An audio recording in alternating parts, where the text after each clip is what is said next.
오늘 본문을 통해서 우리가 함께 또 은혜를 나누기 원합니다. 사랑하는 아들, 믿음의 아들 디모데에게 디모데후서 두 번째 장에서 바울의 기록을 우리가 살펴봅니다.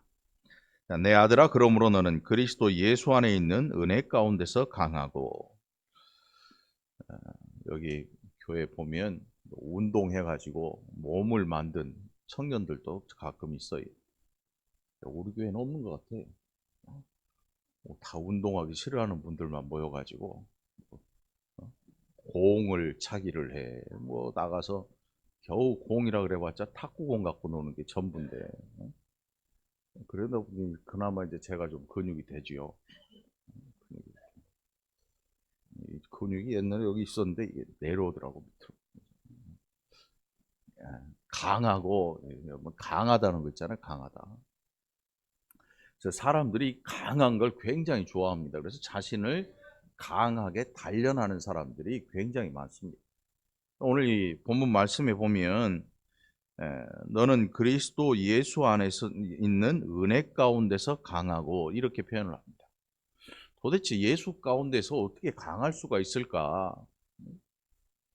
운동을 하는 것도 아니고 사람을 많이 모아서 그것으로 힘을 발휘하는 것도 아니고 아니면 지적인 뭔가를 가득 막 공부를 아주 엄청나게 해가지고 지식으로 강하게 되는 것도 아니고. 그래서 오늘 말씀을 쭉 살펴보면 바울이 전한 복음 그 자체가 아주 강한 것입니다. 그래서 우리가 예수님을 믿고 있다는 이 사실 한 가지만으로 여러분들 오늘 그리스도 예수 안에서 저와 여러분이 강한 자가 되었다는 사실을 꼭 기억하게 되기를 축원합니다. 그래서 여러분 우리가 예수를 믿는다고 하는 것은 이 대단히 이 정말 강한 사람이 된 것입니다. 또 자기를 학대하거나 또 다른 사람을 멸시하거나 이렇게 할 수 있는 그런 존재가 아니라는 사실입니다. 왜냐하면 우리 안에는 이 세상 그 어떤 것보다 귀한 복음이라고 하는 예수 그리스도께서 우리에게 주신 새 생명을 가지고 사는 아주 귀한 것을 우리가 품고 살아가기 때문인 것입니다. 우리 교회 유일한 그 임산부가 있잖아요. 여태는 굉장히 뭐 애들 많이 낳았는데 이제 한 명 또 언제 또 나오겠죠. 사랑자매를 보면 아이가 뱃속에 지금 들어있잖아요. 이게 얼마나 귀합니까? 예? 귀하잖아요. 그래서 보호를 하지요. 엄마도 보호할 뿐만 아니고 아빠도 보호를 해요. 먹는 것도 주의해야 되고 보는 것도 과거에는 말이죠. 나쁜 거는 아예 보지도 못하게 했어요. 아이를 가지면. 우리 사랑자면 이름이 사랑이잖아. 그러니까 뭐 나쁜 거는 뭐 보지도 않을 테고 말 한마디도 주의하고 할 것이고. 예수 그리스도께서 우리 안에 거하신다고 하는 것은 우리로 하여금 스스로 강한 것을 알고 절제할 수 있는 그런 은혜를 우리에게 매일매일 주시는 것입니다. 그래서 성도라고 하는 것은 말도 조심해서 해야 돼요. 그래서 우리가 누구를 만나든지 늘 은혜로운 말을 하기 위해서 주의하는 그런 사람이 돼야 돼요. 절제할 줄 아는 사람. 교회 안에서 음행, 또 음담, 패설 이런 것들을 공연히 하는 분들은 그게 아직 복음을 잘 알지 못하는 사람. 그래서 여러분들 교회 안에서 언행 심사에 각별히 주의를 기울이시고 우리 스스로가 강한 자이기 때문에 그런 것들을 절제한다고 해도 손해보지 않는 사람들이거든요. 지금 바울이 디모데에게 예수 그리스도 안에서 강하고 이렇게 한 것은 너 나가서 사람들을 많이 불러와라 이런 뜻도 아니고 공부를 더 많이 해라 이런 뜻이 아닙니다. 네가 가진 복음이 얼마나 너를 강하게 하는지 네가 이 복음으로 다른 사람들을 가르칠 수 있을 만한 것이다. 여러분 강단에 서서 누군가를 가르친다고 하는 것은요 굉장히 힘든 일입니다. 그래서 바울 자신도 디모데나 디도를 가르침에 있어서 그가 선생이 되어서 가르친다고 하지 않고 동역자로서, 함께 배우는 자로서, 함께 그리스도를 섬기는 자로서 서로 나누는 것을 이야기하고 있지. 나는 선생이고 너는 제자야. 이렇게 해서 너는 내 마음대로 할 수 있어. 너는 내 뜻에 따라야 돼. 이렇게 강요하지 않습니다. 복음이 아니라고 하면 그 어떤 사람일지라도 멈출 수 있어야 되죠. 복음이라고 하면 하나님께서 성경을 통해서 맞다고 하시는 일에는 목숨을 걸고 그 길을 갈 수 있는 사람. 바울 자신도 그렇고 디모데도 그렇고 이 복음을 받은 모든 사람들이 그렇게 변화의 과정을 거쳐가는 일인 것입니다. 그래서 여러분, 신앙생활을 하는 것, 교회에 다니는 것, 그냥 교회 다니는 것 이렇게 얘기하지 말고 신앙생활 하는 것 이렇게 이해를 하는 게 훨씬 더 좋을 것 같아요. 교회 다니는 사람은 되게 많아요. 우리 교회는 작지만 다른 큰 교회 가면 교회 다니는 사람 엄청 많습니다. 야, 어디 있나 했더니 여기 다 있었네 할 정도로 많아요. 단일 교회로 우리나라의 세계 제일 큰 교회가 우리나라에 있잖아요. 여의도 순복음교회나 충현교회, 큰 교회들 어마어마 많습니다. 사람도 1000명, 2000명이 아니고 3만 명, 5만 명, 30만 명 이런 대형 교회들이 우리나라에 다 있거든요. 그럼에도 불구하고 교회 다니는 사람은 많은데 신앙생활 하는 사람이 참 별로 없는, 그게 현실이거든요. 근데 여러분, 우리가 적은 무리로 이곳에 모였을지라도 저와 여러분은 하나님 앞에서 그리스도 예수의 복음을 가지고 강한 자로 신앙생활하는 여러분이 또 제가 되기를 간절히 축원합니다. 이게 중요한 거지요. 예수님을 믿는다고 하는 것은 일주일에 교회 몇 번 다니냐 이게 중요한 거 아닙니다. 이 복음을 가지고 내가 어떻게 복음으로 살아가느냐의 문제인 것이지요. 그것을 가장 간단하게 보여주는 성경의 예가 뭐냐면 출애굽한 이스라엘 백성들을 하나님께서 인도하시는 광야길 여정을 우리가 보면서 이 신앙이라고 하는 게 이렇게 하면 안 되는구나 하는 본보기를 이 출애굽기에서 발견할 수 있지요. 먹는 것과 마시는 것으로 하나님의 은혜를 분별하려 하고 그것을 가지고 불평하고 그것을 가지고 싸우고 다투고 원망하고 시기하고 했던 사람들. 그렇게 해가지고는 하나님이 예비하신 그 가나안 땅, 우리에게 예비된 하나님 나라, 그것이 결코 우리에게 다가오지 않는다는 사실. 여러분, 예수님을 믿는다고 하는 것은요, 이 모든 것을 이해하고 걸어가는 길인 것입니다. 걸어가는 길인 거죠. 구원은 받지요. 예수 그리스도를 영접하고 그 십자가의 구원의 그 피 흘림과 부활하심과 하나님 보좌의 우편에 앉으심과 이 사건을 믿는 사람들은 구원받은 백성이 되지요. 그런데 구원받고 그냥 끝나버리는 게 아니고 구원받은 백성으로서의 삶이 중요한 것입니다. 그런 의미에서 바울은 디모데에게 단순히 지식만 전수한 게 아닙니다. 단순한 지식만을 전한 게 아니고 그의 삶을, 그가 가진 진짜 복음의 삶이 무엇인지를 디모데에게 알려주고 그리고 그리스도 예수 안에서 강하라고 권면을 하는 것입니다. 또 내가 많은 증인 앞에서 내게 들은 바를 충성된 사람들에게 부탁하라. 그들이 또 다른 사람들을 가르칠 수 있으리라. 다단계 아닙니다, 여러분. 나 배우고 너 배우고 그 다음에 어느 분들 보니까 제자를 삼아요. 12명 성경 공부시키고 또 이 사람들을 또 한 사람 앞에 12명씩 또 해가지고 네트워크를 만들더라고. 흡사 정말 다단계처럼 해요. 그런데 이 관계가 여러분 사람의 관계잖아요. 다단계는 돈이 들어가니까 웬만해서는 안 부셔져요. 근데 교회는 돈으로 할 수 없잖아요. 물질이 들어갈 수 없잖아요. 그러니까 인간성을 보고 처음에 좋아하다가 나중에 인간성을 보고 또 실망하기도 하는 게 교회거든요. 그러니까 이런 관계가 지탱하지를 못하죠. 무너져 버리죠. 여러분 신앙생활하면서 그래서 나는 저 사람이 너무 좋아서 교회 다녀.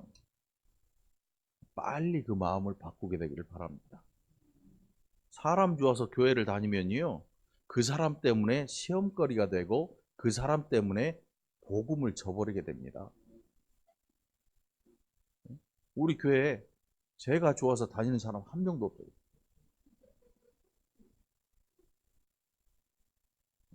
바꾸라니까요. 진짜로 바꿔요. 저 때문에 교회 다닌 사람은 우리 교회 집사람하고 애하고 몇 명 없어요. 근데 이러면 안 돼. 이러면 안 되거든. 그래서 목회자 자녀들이 한번 잘못 길을 나가면요, 아주 무섭게 어긋납니다. 목사님 사모님이 한번 목사님하고 삐딱선을 타가지고 잘못 나가면요, 아주 서로 힘들죠. 못 봐. 제가 못 쳐다보다. 안 좋아서 못 보는 게 아니고 미안해서. 김장만 한 2주 이상을 시켜가지고 미안해서 못 쳐다보죠. 아무튼 여러분. 그래서 바울이 이 디모데에게 뭐라고 하는가 하면, 너는 그리스도 예수의 좋은 병사로 나와 함께 고난을 받으라. 이렇게 이야기를 합니다. 그러니까 바울 자신도 지금 고난을 받고 있는 것입니다. 바울 자신도. 목숨을 걸고 복음을 전하러 다닙니다. 산의 위험, 강의 위험, 강도의 위험, 40에 하나 감한 매를 수도 없이 맞았고. 그런데 우리는 안 그러지요. 우리는 넥타이 매고 양복 입으면 지시하는 사람이 됩니다. 이거 이러고 하시오. 이거 이렇게 하시오. 이거 이렇게 하시오. 세상의 그 구조를 보면 그런 구조들이지요. 올라갈수록 아무것도 안 해요. 그리고 지시만 하죠. 그런데 복음 안에서 바울과 디모데의 관계는 동역자의 관계예요. 스승과 제자로 딱 고정된 관계가 아니고 가르치는 자이지만 동역자인 거예요. 그러니까 여러분들 저를 대할 때요, 이렇게 높여놓으면 안 돼요. 왜냐하면 제가 이렇게 한번 휙가닥 하면요, 누구를 힘들게 하겠어요? 저는 그런 분들 많이 봤거든요. 성도들을 마치 자기 그 무슨 몸종 부르듯이 하는 그런 분들을 보는데, 근데도 좋대. 그러면서 우리 목사님은 카리스마가 있대. 저를 그렇게 만들지는 마세요. 물론 뭐 그분이 그렇게 해서 목회를 잘하는지 어떤지 뭐 그걸 알 수는 없지만, 적어도 저는 그런 사람이 되기는 싫거든요. 복음을 올바로 이해한 성도들이 여러분이기를 바라고, 복음을 올바로 전하는 목사가 저이길 바라니까, 오늘 바울과 같은 마음으로 너는 나와 함께 고난을 받자. 디모데야, 나는 편하게 있을 테니 너는 나가서 전도를 해라. 이런 내용이 아니고, 너는 그리스도 예수의 좋은 병사로 나와 함께 고난을 받으라. 자신도 이 고난을 이해하고 이 고난을 거부하지 않는 것입니다. 이 고난을 싫어하지 않는 것입니다. 왜냐하면 그의 신분을 뭐라고 이해하고 있냐면 그리스도의 좋은 병사. 그리스도의 좋은 병사. 그래서 여러분 신앙생활 제발 잘하고 싶거든요. 여러분의 머릿속에서 이 계급을 떼야 돼요. 밖에서 여러분들이 뭘 하는지 하나님 관심이 없습니다. 오히려 자기의 전 재산을 하나님 앞에 드린 과부에게 관심을 가지시고 그를 사랑하시지, 사회에 있는 모든 걸 걸머쥐고 하나님 앞에 나와서 바리새인과 같이 기도하는 사람 하나님 관심이 없으십니다. 여러분들 오늘 하나님 앞에서 모든 것 다 내려버리고 오늘 하나님 앞에서 구원의 은혜를 받은, 용서받은 죄인, 그래서 겸손하지 않을 수 없는 모습으로 하나님 앞에서 발견되는 저와 여러분이 되기를 간절히 축원합니다. 그리고 그리스도의 병사라는 이 사실을 기억하고 우리 모두가 함께 고난 당하는 일을 부끄러워하지 않게 되기를 간절히 바랍니다.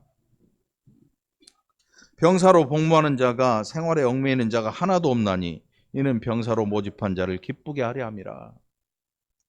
요즘의 군대가 아니에요. 이 바울 시대의 군대, 특별히 로마라고 하는 이 어마어마한 무시무시한 나라의 이 군대를 모집을 누가 하냐면 황제가 하잖아요. 로마 황제. 로마 황제의 군대가 되는 거예요. 로마 황제의 군대가. 그래서 이 로마 황제의 군대는 어마어마하게 강력합니다. 그리고 죽음이라고 하는 것을 별로 두려워하지 않는 진짜로 무시무시한 군대가 로마 군대였습니다. 그들의 전술도 굉장히 뛰어났어요. 그래서 이 전쟁을 하면서 그 고대에 이 무기가 사실은 별로 없었잖아요. 그 당시에 뭐 투석기 아니면 뭐 화살, 창 기껏 해봤자 뭐 하약 좀 뻥 터지는 거, 가까운 거리 뭐 투석해가지고 불이 확 붙는 거 이 정도. 그렇게 해서 죽인 사람이 거의 수천만 명. 로마라고 하는 이 군대가 이 지구를 이렇게 거의 절반을 점령하면서 죽인 그 인구가 거의 억대가 될 만큼 많대요. 그럼 무기가 요즘하고 다르잖아요. 1차 대전, 2차 대전 때 죽은 사람들이 한 1억 된다고 하니까 당시의 무기로 그 많은 사람을 죽였다고 하는 게 얼마나 무시무시할지 무섭잖아요. 그리고 그 군사를 모집하는 그 황제, 그의 군대로 부름을 받으면 목숨을 걸고 전장에 나가는 것입니다. 자기 생활을 버리고 가는 거예요. 지금 바울이 디모데에게 하는 이야기는 너 생활을 버려라 이런 뜻이 아니고 너 복음에 집중하고, 그리고 너는 목회자이고 자신도 목회자이잖아요. 사도로 부르시면 돼요. 그들이 가진 직분에 관련된 이 사명감을 가지고 거기에 임하라는 것입니다. 거기에 임해라. 여러분들 올 한 해 하나님께서 여러분들에게 맡겨놓으신 이 직분을 감당하기 위해서 여러분들 얼마나 노력하셨습니까? 얼마나 기도하셨습니까? 얼마나 또 헌신하셨습니까? 그래서 얼마나 교회 일에 얼마나 관심을 가지십니까? 여러분 이 한 해를 잘 돌아보고 하나님께서 우리를 부르시고 또 하나님께서 우리를 통해서 하시고자 하는 이 일들을 내가 얼마나 관심을 가지고 함께 했는가 하는 것에 대해서 다시 한번 잘 기억해 보기를, 돌아보고 또 우리 자신을 또 돌아보게 되기를 간절히 바랍니다. 교회에 많이 나와라 이런 뜻이 아니지요. 그래서 8절에 5절에서 보면 경계하는 자가 법대로 경계하지 아니하면 승리자의 관을 얻지 못할 것이며, 사실 교회 안에 있는 직분자들 거의 많은 일들이 교회 안의 일들이잖아요.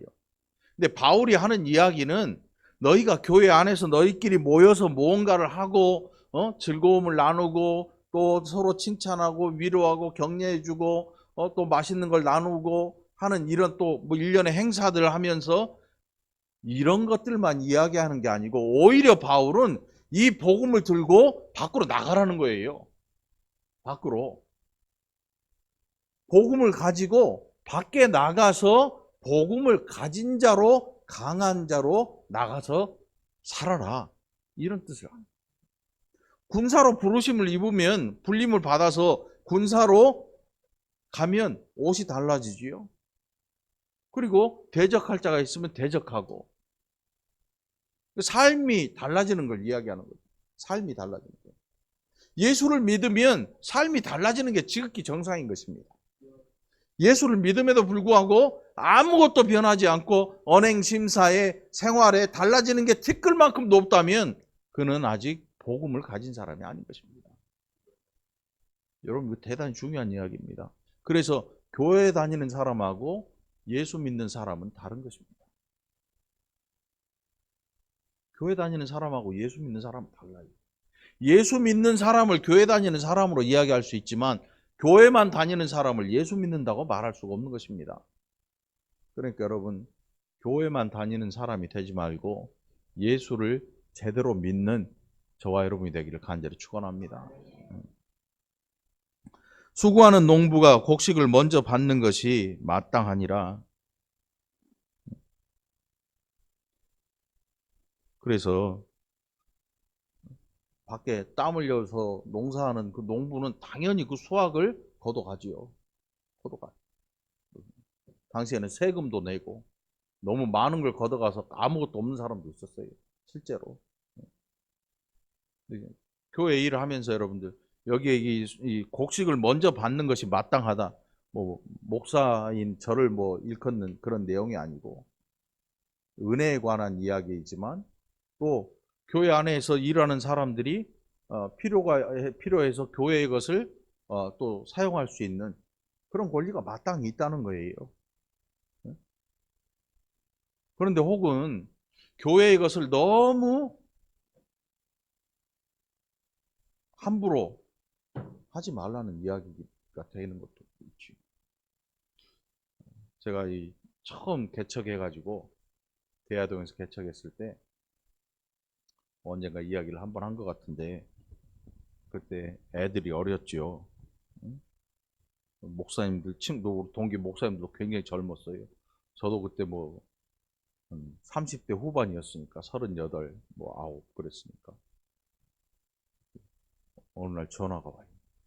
김 목사님, 성탄절 선물 준비했나? 뭔 얘기냐면 어디 과자 공장에서 선물 보따리를 그냥 다 준대. 그래서 차를 몰고 갔지요. 가서 이제 처음에는 좋고 이쁜 것만 이렇게 싫다가 나중에 욕심이 생기는 거예요, 속에서. 욕심이. 주변 목사님들이 막 싫더라고. 알았어. 나도 싫어야죠. 차를 꽉 채웠어. 그러다가 비참한 생각이 들더라고. 아무리 공짜라고 이렇게 욕심을 내고 가질 필요가 있을까? 다시 끄집어내렸어. 이 갖고 갈 결국은 어떻게 됐냐면 다 덜어냈는데도 나중에 유통기한 지나서 못 먹고 버렸어요. 못 먹고 버려. 여러분 누가 뭔가 교회 안에 뭐가 있으면요. 그래서 제가 요즘 잘 안 가져와. 전에 반찬통 용기 같은 게 좋은 게 많았거든요. 박스로 갖다 줬어요. 어느 집사님이. 그걸 뒤에 가져가시라고 내놨더니 사람이라는 게 나빠서 그런 게 아니야. 여러분들을 뭐 혼내거나 이런 얘기가 아니고 교회 안에서 교회에 속한 뭔가를 대할 때는요. 욕심을 가지고 대하면 안 돼요.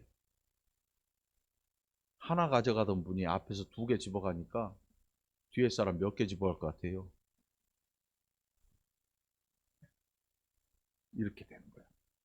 이게 그분이 나빠서가 아니야. 사람이 나빠서가 아니고 욕심이라고 하는 게 우리 마음에서 튀어나오잖아요. 자기 자신도 절제가 안 돼요. 그래서 뭘 누가 준다 그러면 안 가. 왜냐하면 내가 비참해지고 그거 하나 더 받아오려고 이렇게 응? 비참해져요. 욕심이 생기니까 이게 얼마나 비참해져요. 목사인데 물질 때문에 물건 때문에 욕심을 내고 막 그거 서로 가져오려고 목사님하고 같이 눈 마주치면서 이렇게 긁어대는 나 자신을 보니까 야 이건 할 짓이 아니다. 이거 하지 말자. 줘도 안 가져요. 줘도 안 가져오고 줘도 안 반가워. 왜냐하면 그거 갖다 놓으면 교회 안에 사람들이 또 나처럼 변하니까 순간 변해요 사람이요. 누가 2개 다 1개씩 집어가면 참 좋아. 근데 앞에 있는 사람이 2개를 집는 순간 뒷사람의 머릿속에서는 뭔 생각 들겠어요? 왜 너는 2개야? 그러면서 3개 집어드는 거야. 그러면 그 뒷사람은 어떻게 했어? 앞에 2개 왜 넌 알았어. 4개. 1, 2, 3, 4, 5, 6, 7로 나가면요. 무함대 물건을 갖다 놔도 부족해요. 무한대로 갖다 놔도 감당을 못해요. 그러니까 여러분, 하나님의 은혜가 막 쏟아져 내려올 때 그 많은 은혜 혼자 받겠습니까? 혼자 받는다고 누리지도 못합니다. 너무 커서. 그럴 때 그 은혜도 나눠주는 거예요. 그래서 교회 안에서 뭔가를 발견하고 야 이거 참 좋다 생각하면 진짜 하나님의 일꾼들은요 나가질 생각 안 하고 약한 사람 생각부터 하는 거예요. 야 요거는 누구 줬으면 좋겠다. 이건 누구 줬으면 좋겠다. 나중에 손 털고 다 나눠주고 나는 아무것도 없는데도 여러분 사람이라는 게 이렇게 살면 마음이 얼마나 감사한지 몰라요. 또 그걸 가지지 않아도 풍성히 살 수 있는 그 은혜를요 하나님이 주시거든요. 여러분들 교회 안에서 일할 때 약한 자를 생각하시기 바랍니다. 그래서 하나님께서 가장 기뻐한 사람이 누구냐면 고아와 과부를 돌아보는 사람. 당시에 고아와 과부라고 하는 것은요 거의 굶어 죽어요. 굶어 죽을 정도로 불쌍한 그런 사회적 위치를 가지고 있었습니다. 요즘은 안 그렇잖아요. 요즘은 뭐 많은 이 것들이 지원하는 것들이 있으니까 그럼에도 불구하고 집에서 굶어 죽는 사람들이 있잖아요. 우리나라에도. 왜 그럴까요? 돌아오지 않아서 그래요. 적어도 여러분의 주변에 누가 어렵거나 하면 여러분의 것을 그냥 꺼내서 서슴없이 줄 수 있을 만큼 복음으로 여러분들을 강하게 만드시기 바랍니다. 이게 우리가 할 일인 거예요. 많은 사람들이 복음을 오해합니다. 그래서 이제 12월 말이 되고 뭐 1월 초가 되면 사람들이 어디로 올라갑니까? 그렇죠. 기도원으로 올라가요. 뭐 하러요? 그런데 절에 가도 똑같아요. 기도원에 사람 모이는 거하고 절에 모이는 거하고 똑같아. 근데 그 하는 것도 비슷해요. 진짜. 절에 가면 자기 자식들 이름 봉투에 써가지고 막 등에다 써가지고 쫙 걸어놓잖아요. 교회 가는 사람들은 헌금 봉투에다 자식들 이름 쓰고 막 어디 대학 무슨 과 합격하게 해주세요 막 써놓고 동해안 가면 더 심란해요. 교회 청년회가 막 아침에 새벽에 떠오르는 해를 보려고 밤새 패고 달려가서 그 해를 보고 뭐 새해 뭐 다짐을 하고 그 옆에는 절에서 와가지고 똑같은 짓을 한단 말이죠. 왜 복음이 이런 모습을 가질까? 복음을 오해하기 때문에 그래요. 성경을 오해하기 때문에 이런 모습이 마치 옳은 것처럼 여겨지는 거예요. 성경은 우리에게 너 이 복음을 믿으면 사업이 성공한다 이런 메시지를 던져준 적이 없습니다. 너 교회에서 헌신하고 네가 잘하면 네 자식이 잘 된다 이런 메시지를 던진 적이 없습니다. 예수 그 이름을 믿는 자들에게는 하나님의 자녀가 되는 권세를 주셨고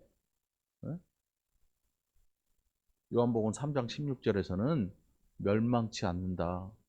구원받은 백성이 된다고 말씀하고 있고 우리가 그렇게 쫓아가던 그 일을 향해서는 예수님이 뭐라고 하시냐면 그것들은 다 이방인들이 구하는 것이다. 너희는 먼저 그의 나라와 그의 의를 구해라. 그런데 우리는 그의 나라가 그의 의가 우리에게 이루어지면 내가 손해볼 것 같으니까 그걸 잘 안 하고 싶어해요. 그래서 복음을 빌미로 이방 사람들이 구하는 것을 자꾸 구한단 말이죠. 그게 우리로 하여금 신앙을 자라나지 못하게 하는 큰 장애물이 되고 마는 거죠. 여러분들 복음을 내가 가지고 있는 무언가, 내가 누리고 있는 무언가와 그것을 가지고 복음을 잘 내가 이해하고 있다라고 생각하면 큰 오산입니다. 성경에 보면 정말 날마다 화려한 옷을 입은 부자는 복음을 알지 못했습니다. 그 문 밖에서 그 부자의 상에서 떨어진 부스러기를 주워 먹던 거지 나사로는 복음을 제대로 이해했습니다. 그를 하나님이 천국에 들이셨죠. 아브라함의 품에 안으셨습니다. 나중에서야 아뿔싸 이게 아니구나 했던 부자가 아브라함한테 그 나사로 저 땅에 보내가지고 내 자식들은 나처럼 되지 않게 좀 이렇게 좀 해주면 안 될까? 그랬더니 아브라함이 뭐라 그래요? 안 되지롱.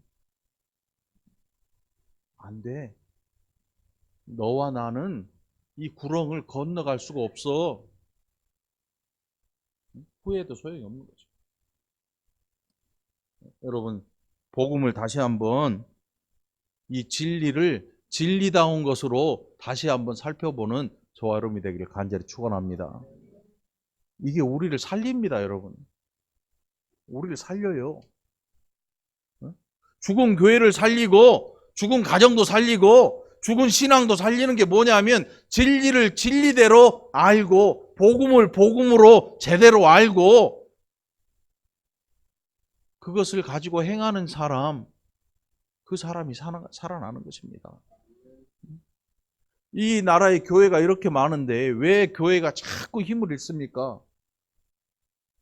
자꾸 이방 사람들이 구하는 것을 마치 그게 진리인 것처럼 그것을 구하는 것이 믿음인 것처럼 자꾸 시도를 하니까 자꾸 교회가 힘을 잃어가고 엎어져 나가는 것입니다.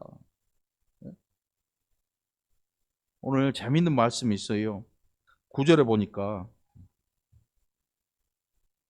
복음으로 말미암아 내가 죄인과 같이 매이는 데까지 고난을 받았으나 하나님의 말씀은 매이지 아니하니라. 우리가 교회 일을 열심히 하고 헌신하고 막 한다고 하면서 그러면서 우리 마음에 슬그머니 올라오는 교만이 뭡니까? 그렇지, 나니까 그렇지. 여러분, 바울을 한번 생각해 보세요. 신약 성경을 거의 쓴 사람이에요. 그리고 복음을 전하면서 어마어마한 이 공로면 공로랄까요? 기독교 역사에 이런 사람이 없어요. 바울과 같은 분이.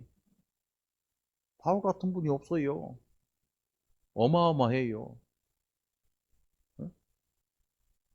어마어마해. 그런데 그가 옥에도 갇혀요. 얼마나 억울합니까? 그럼 누구를 원망해야겠어요? 광야길에 가던 이스라엘 백성들. 모세가 앞장서고 하나님 나가라고 하니까 나왔는데 갑자기 먹을 게 없어. 마실 물도 없어. 승질나. 누구를 원망합니까? 하나님 원망하잖아요. 모세 원망하고 하나님 원망해요.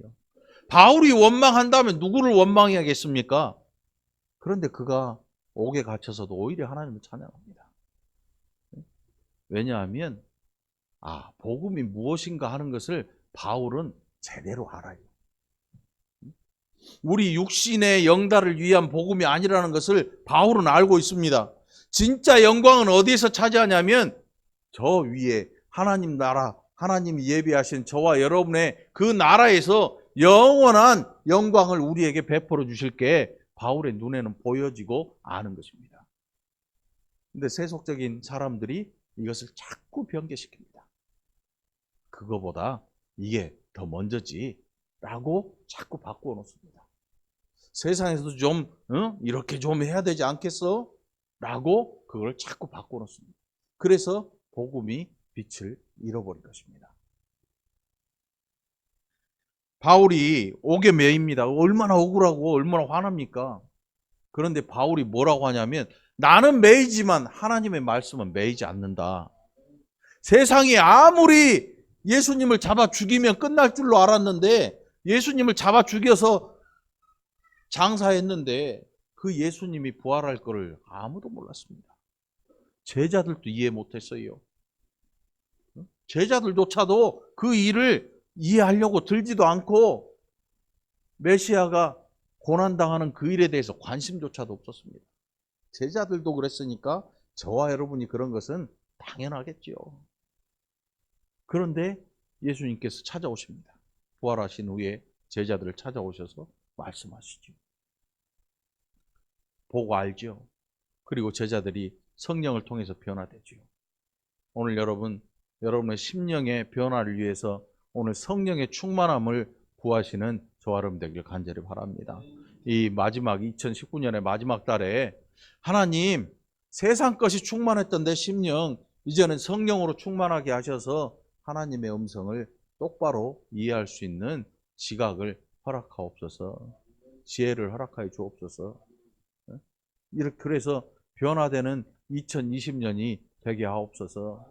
내가 변화되기를 기도하는, 저와 여러분이 변화되기를 기도하는 이 마지막 달이 되기를 간절히 축원합니다.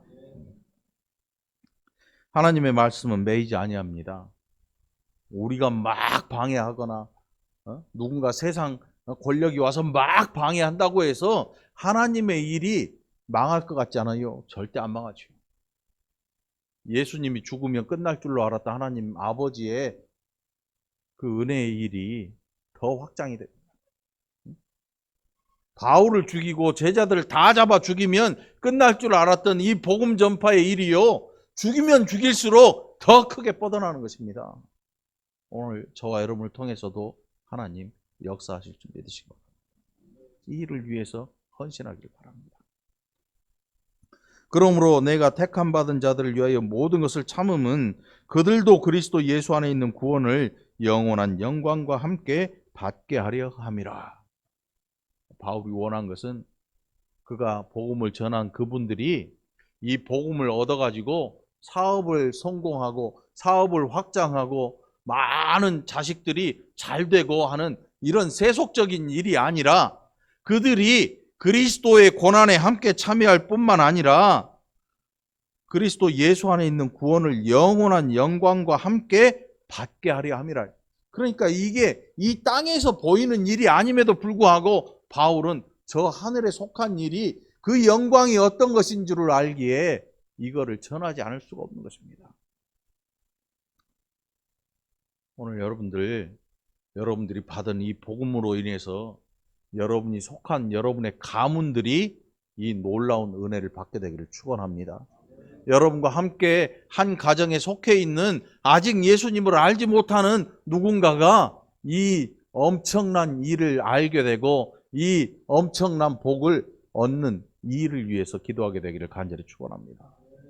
그래서 여러분들 신앙생활 진짜로 할 줄 아는 우리 월곶 중앙교회 모든 성도들이 되기를 간절히 축원합니다.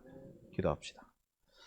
하나님 아버지 감사합니다. 우리가 가진 복음이 우리를 얼마나 담대하게 변화시키고 얼마나 강하게 하는지, 얼마나 은혜롭게 하는지 아버지 하나님, 이 복음의 능력을 의지하고 이제 하나님의 귀한 일꾼으로 올바로 살아가는 우리가 되게 하여 주옵소서.